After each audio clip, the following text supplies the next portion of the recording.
la maison solitaire. Aujourd'hui, j'ai rêvé d'une petite maison, gaie et chaude, où je serais seul avec mes livres. Une maison dans un paysage agréablement accidenté, à l'ombre d'un bois, près d'un cours d'eau chantant. Henri d'Arles. Je sais un coin perdu, loin de la grande ville, encerclé de coteaux et de buissons épais. Un lieu calme et secret qui semble un vaste asile pour les cœurs affamés de silence et de paix. De blancs chemins fermés par de vertes barrières, des vallons regorgeant de blé dru et mûri, des forêts, des ravins, de profondes clairières, d'où sort l'odeur des pins et des pommiers fleuris.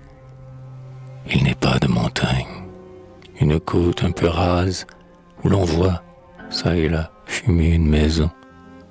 Car de sa masse la montagne nous écrase et cache à notre rêve un magique horizon. Aucun lac ne sommeille au sein du voisinage. Un lac est traître et cache en lui des coups de vent. Aucun lac, mais tout près, dans un lit de feuillage, un ruisseau gazouilleur, tortueux et vivant.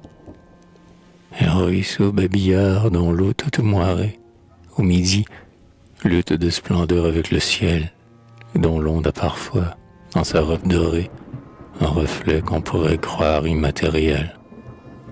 Un ruisseau gracieux, semé de coquillages, dont on peut d'un regard embrasser la largeur, qui ne donne jamais le goût des grands voyages, mais retient près de lui le poète songeur.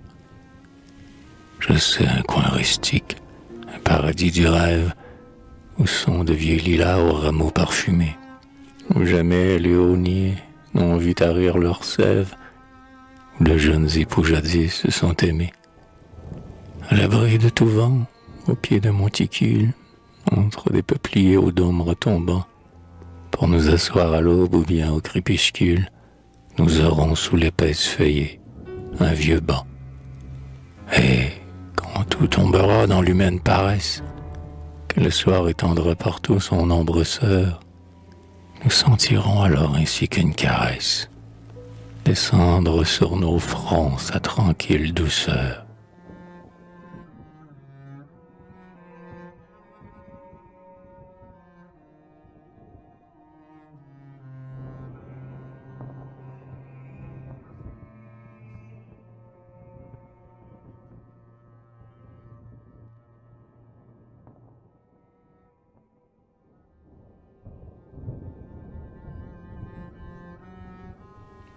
Dans ce recoin paisible où la broussaille pousse, étend ses clairs rameaux habillés de gazon, nous irons habiter, tous les deux, une douce maison. Ce sera cette vieille maison décrépite, dont le toit chaque jour par l'aube est rajeuni, et dont les murs poudreux ont des trous palpites, un nid. Cette ancienne maison jadis hospitalière, dont le seuil s'offre encore à nos pas et souris, dont la mousse s'étend sans cesse, dont le lierre fleurit. Ce sera la maison dans la cour, coin agreste, au sein des ronces cache un robuste rosier, qui dans l'or des couchants semble quelque céleste brasier. Du cri perçant des trains, il ne nous viendra guère que de faibles échos perdus au bout d'un champ. Nous serons loin du pâle envieux, du vulgaire, méchant. Dans cette paix, parmi ces choses qui suffirent à ceux qui ne voulaient que se faire ignorer, disparaîtront tous ces êtres faux qui nous firent pleurer. Loin de tous les regards, loin du monde et des hommes, un candide horizon venant remplir nos yeux, peut-être pourrons-nous oublier que nous sommes très vieux.